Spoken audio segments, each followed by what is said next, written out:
7 wicket दूर है India की टीम एजबेस्टन में इतिहास रचने से। और वो पत्रकार जो शुभमन गिल से सवाल पूछ रहा था कि एजबेस्टन में कभी आप जीते नहीं हैं, उसका जवाब शुभमन ने अपने बल्ले और टीम की परफॉर्मेंस से दिया है।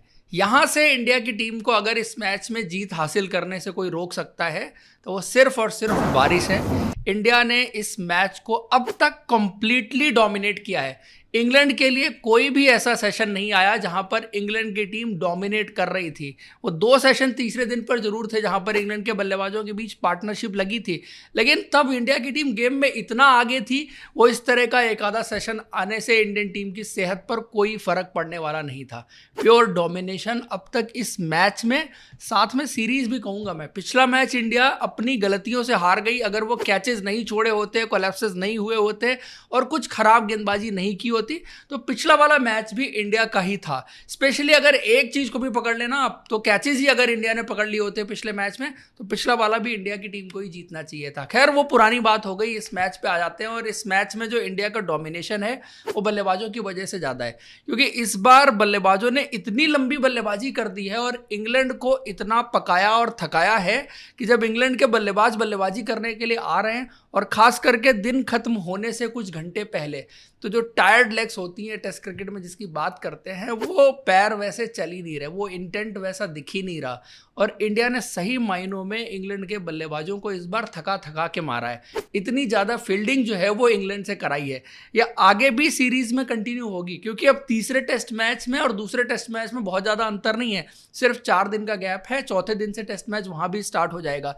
इंडिया की बल्लेबाजी पर अगर आए तो शुभमन गिल ने इस दौरे से पहले कहा था कि मुझे बेस्ट बैट्समैन बनना है। और जब उनको कप्तान बनाया गया था तो सवाल बहुत उठ रहे थे। हर कोई पूछ रहा था कि क्या ये खिलाड़ी विराट कोहली को रिप्लेस कर सकता है, क्या ये इंडिया की कप्तानी कर सकता है। और उनके ओवरसीज रिकॉर्ड से लेके वो सब चीज़ें तो ऑब्वियसली जो फैक्ट हैं वो डिस्कस हो रहे हैं, उसमें कोई बुराई नहीं है।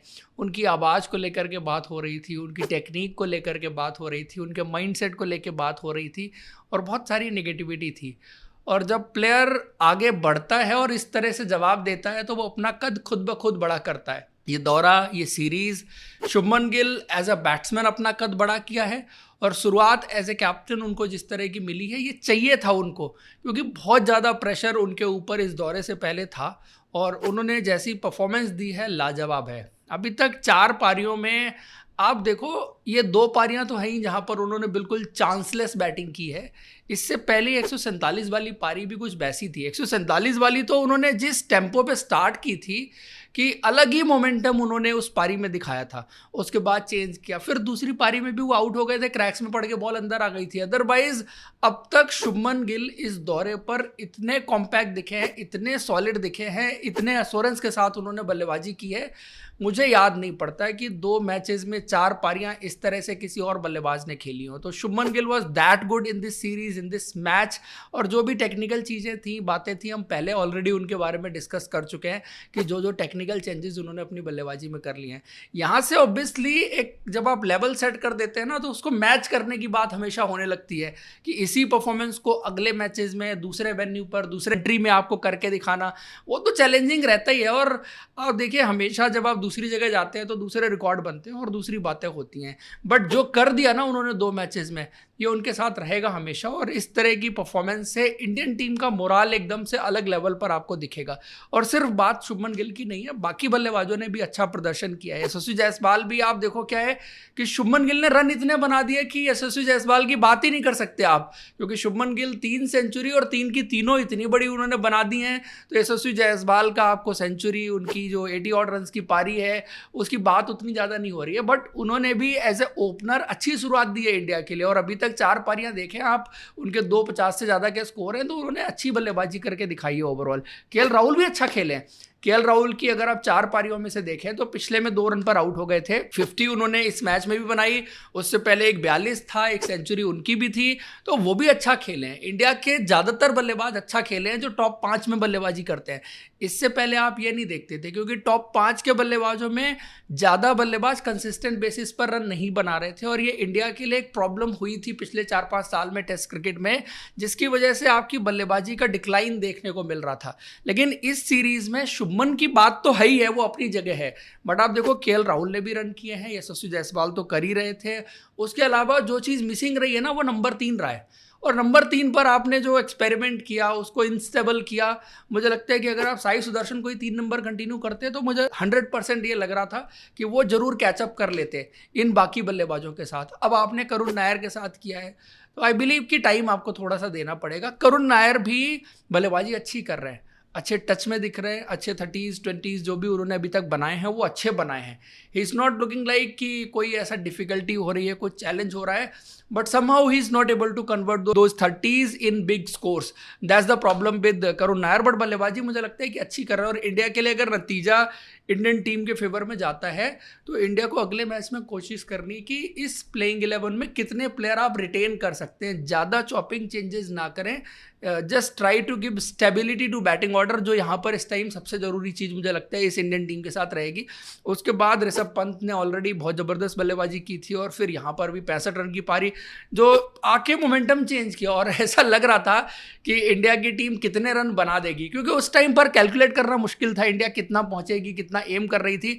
बट ऋषभ पंत ने आके जिस तरह काउंटर अटैक किया तो वो मोमेंटम उन्होंने भी अपनी पारी से कहीं ना कहीं दिया। उसके बाद जडेजा ने आके जो पिछले पारी की 50 थी उसको डबल किया उन्होंने, एक और 50 उनके बल्ले से निकला। बट एक स्टेज पे मुझे ये लगा था कि इंडिया को डिक्लेयर कर देना चाहिए था, आज शायद थोड़ी गेंदबाजी और की जा सकती थी, बट उनकी कैलकुलेशन जरूर रही होगी कि मेरे को कितने ओवर गेंदबाजी करनी है आज के दिन पर, उस हिसाब से बल्लेबाजी चलती रही। और फिर स्कोर भी जब आपके पास 600 हो गया, लोग यहाँ पर कहेंगे कि जितना ज़्यादा टाइम अपने गेंदबाजों को दे उतना अच्छा है, बट मुझे लगता है कि कैलकुलेट ये किया जा रहा था उस वक्त पर कि हमारे पास 2 नई गेंद के अच्छे गेंदबाज हैं, उनको एक 6-6 ओवर का स्पेल देना है, उतना ही टाइम देना है, और कल के दिन के लिए भी बॉल नहीं रखनी है, क्योंकि पहले सेशन में थोड़ा बहुत कुछ आपको देखने को मिलता है, और वो विंडो होती है जहां पर फास्ट बॉलर आके दोबारा से एक अच्छा स्पेल 5-5 ओवर का डाल सकते हैं। क्योंकि इंडिया की गेंदबाजी में प्रसिद्ध कृष्णा पर आपको उतना भरोसा है नहीं, नीतीश कुमार रेड्डी कितना कॉन्ट्रीब्यूट करेंगे वो पता नहीं आपको, फिर स्पिनर तो कल के दिन ही आप देखेंगे कि स्पिनर्स को कितनी गेंदबाजी आप करवा सकते हैं। इसीलिए उन्होंने इस तरह से मुझे लगता है कैलकुलेट किया कि ज़्यादा ओवर ना रह जाए, कि आज के दिन ही गेंद बहुत ज़्यादा पुरानी हो जाए, और कल जब पहले सेशन में आप गेंदबाजी करने के लिए आए तो वहाँ पर फिर गेंद हरकत ना करे। तो वो चीज़ कहीं ना कहीं रही। मुझे लगा टैक्टिकली आप ठीक थे, इन जनरल आप देखते हैं कि आप हमेशा चाहते हैं कि टाइम ज़्यादा से ज़्यादा मिले, but considering the conditions, wicket और बॉल जिस तरह से इस बार हरकत कर रही है, वो सब चीज़ों को देख के एट द एंड जो है वो अच्छा डिसीजन था। अब यही है कि बारिश अगर कल के टाइम को और कम कर देती है तो फिर इंडिया के लिए मुश्किलें होंगी, अदरवाइज अगर सब कुछ नॉर्मल रहता है तो इंडिया 7 विकेट निकालने में ज़्यादा देर नहीं लगाएगी, और स्पिनर्स भी यहाँ पर गेम में प्ले में आएंगे जो अभी तक आपने नहीं देखा, क्योंकि चौथे दिन थोड़ा बहुत बॉल ऊपर नीचे हुआ है, क्रैक्स बनने शुरू हुए हैं, टर्न भी हुआ है, शोएब बशीर की तरफ से भी बॉल थोड़ा बहुत टर्न देखने को मिला। और चूंकि देखो सेट बैट्समैन जब खेल रहा होता है तो उतना पता नहीं लगता है कि विकेट में क्या हो रहा है, कैसे हो रहा है। इंडिया के फास्ट बॉलर्स की प्लानिंग विकेट टू विकेट करने की रही, पुरानी गेंद सॉफ्ट बॉल इतना ज़्यादा इस विकेट पर कुछ किया नहीं है, बट मुझे लगता है कि जब स्पिनर अब गेंदबाजी करेंगे, जब 25, 30, 35 ओवर पुरानी गेंद होगी तो वहाँ पर स्पिनर्स को मदद जरूर मिलनी चाहिए 5वें दिन के विकेट पर। बाकी फास्ट बॉलर पर ही ज़्यादा डिपेंड करता है। इंडिया की टीम कल के दिन पर आकर के पहले सेशन में अगर 2 विकेट उस दिन की तरह निकाल लेती है, 5 विकेट डाउन होंगे तो हर बार 300 रन की पार्टनरशिप नहीं लगती, और स्पिनर्स भी इस बार ज़्यादा इंपॉर्टेंट रोल प्ले करेंगे, और इंडिया की टीम इस मैच को आसानी से जीतनी चाहिए। लेकिन जो काम आखिरी दिन पर, चौथे दिन पर गेंदबाज करके गए उसकी चर्चा ना करें तो फिर ये गलत होगा।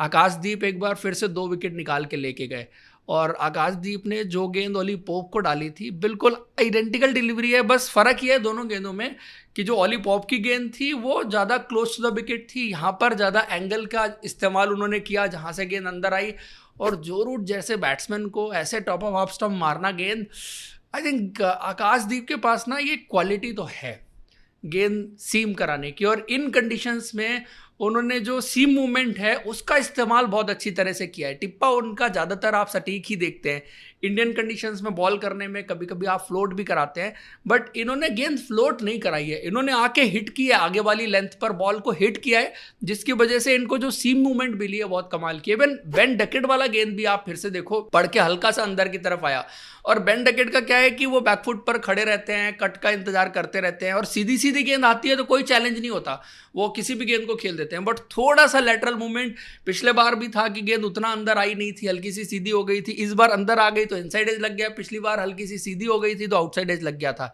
तो Ben Duckett is that kind of player, जब गेंद थोड़ी सी हिल जाए तो उनका दिमाग हिल जाता है। उसके बाद क्रॉली वाली गेंद भी सिराज ने अच्छी डाली थी, देखो वो सीधा फील्डर के हाथ में गई, बट जबरदस्त आउटस्विंग गेंद थी, थोड़ा सा दूर की गेंद थी जिस पे रीच करना था उनको, और बाहर निकली गेंद, और वो साई सुदर्शन ने अच्छा कैच पकड़ा वहां पे। तो इंडिया ने अच्छी गेंदबाजी की है, जो 3 विकेट इंग्लैंड के निकाल लिए हैं। बस यही चीज कल एक और अच्छा स्पेल इसको बैकअप करने के लिए चाहिए, सो दैट 5-6 विकेट आपके पास हों जब पहला सेशन खत्म हो, और उसके बाद फिर स्पिनर्स मुझे लगता है कि अब काम कर देंगे। अभी भी अगर स्पिनर्स काम नहीं करते तो फिर आपको किसी ना किसी को किक मार के बाहर निकालना पड़ेगा। आपको कुलदीप यादव को लाने के बारे में जरूर सोचना चाहिए कि आपके पास अगर विकेट टेकिंग स्पिनर नहीं है तो फिर आपको मुश्किलात आएंगी। पिछली पारी में नहीं किया, आई कैन अंडरस्टैंड कि विकेट वही ऐसा असिस्टेंस आपको नहीं मिल रहा था, बट ये पारी स्पिनर्स के लिए क्रूशल रहेगी कि वो किस तरह से परफॉर्मेंस देते हैं। बल्ले के साथ दिया है दोनों ने, बट गेंद के साथ देना जरूरी है क्योंकि एज ए ऑलराउंडर दोनों खेल रहे हैं। सो ये था ओवरऑल रिव्यू। आपको पसंद आया तो लाइक और चैनल को सब्सक्राइब जरूर करें। Thank you, see you